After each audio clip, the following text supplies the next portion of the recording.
Greetings and welcome. My name is Barbara Owens, and I am the Youth Leadership Program Coordinator for Division F, District 29. Thank you for allowing me to share with you one of my favorite subjects, how to conduct a youth leadership program. Well, first of all, let me just share with you a little bit about what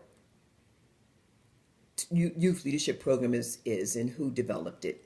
It was developed by Toastmasters International, and it was developed to inspire our youth to have the ability to communicate effectively and confident, and to develop leadership skills that they'll be able to help them throughout their lives, for the rest of their lives. So who's involved in it, and what do you need to be able to conduct a youth leadership program? Well, normally we get our leads from the schools, from the PTA meetings, from the community, from the civic leaders, and so forth. We need to have at least 15 to 20 students because each child gets involved in the program. Then we also look at what is the cost. Well, no cost to the children because it can be sponsored by some of the groups I just mentioned. And we get a package that comes in. In that package, you would have 5 workbooks. Each one of the children need to have a workbook. Then you also have a coordinator's guide. Now, the assistants would need a guide too. Then you also have the evaluation forms that come in that package. And what's really nice is you have a certificate for the children. That's a template. Then when we have our last session, we have 8 sessions altogether, which I'm going to share with you very shortly. And in the 8th session, the children get to invite their parents, their friends, and the principal of the school and teachers, and they come in and the children actually perform a speech, and they get the recognition of a certificate with their names in it. So now, let me share with you the ages, normally between 11 and 17 years of age. They work hard at this because the children have 8 sessions, and each one of those sessions they're thoroughly involved. The first session, number 1, is you get the introduction of what they call the chairmanship, and that's sort of like a Toastmaster.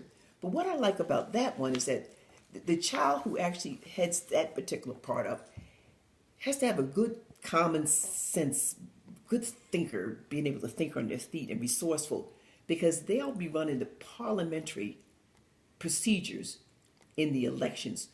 So the first session that we have is 2 hours long. We choose the chairmanship, and they learn their duties. And then we have the election of the office. We elect officers by slates, 4 of them at a time. No one is elected individually. We have a president, a vice president, a secretary, and we have the sergeant of arms. That's from the first session to the 4th session. On the 4th session, then they switch over. As I said before, each child gets involved, and they have no less than 3 presentations. The second session is the introduction to the public speaking, because they get a chance to talk about themselves.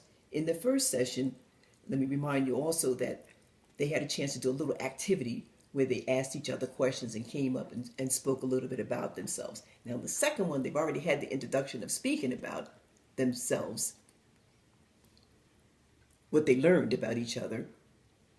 Now, in this session, they're going to be able to talk about themselves. And this time, they're going to talk about something that happened at school or something they like, or sport or something. Get them involved, and then it'll be evaluated. Everything is evaluated. The third session is impromptu speaking, just like we do. It's the icebreaker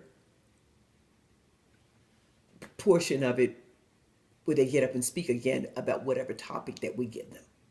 So they'll just speak, and that's like 1 to 2 minutes in reference to that, not like we normally conduct ours. The 4th session is organizing the speech. And again, they put the contents they learned about the opening, the body, and the closing. They also have this time the election of the officers that was elected before. They now take over. Session number 5 is listening. but we rarely teach them how to listen. They can learn how to listen, receive, organize, interpret, and respond. Session number 6 is the gestures and speaking. We do that from an impromptu talks and their body evaluation. Section number 7, they get the voice and the vocabulary variety. Session number 8 is showtime. They bring their parents, their principal, community leaders in, and they're able to perform. They actually do that program. So I say to you, if you ever want to have a rewarding, purposeful Toastmaster experience, conduct a youth leadership program.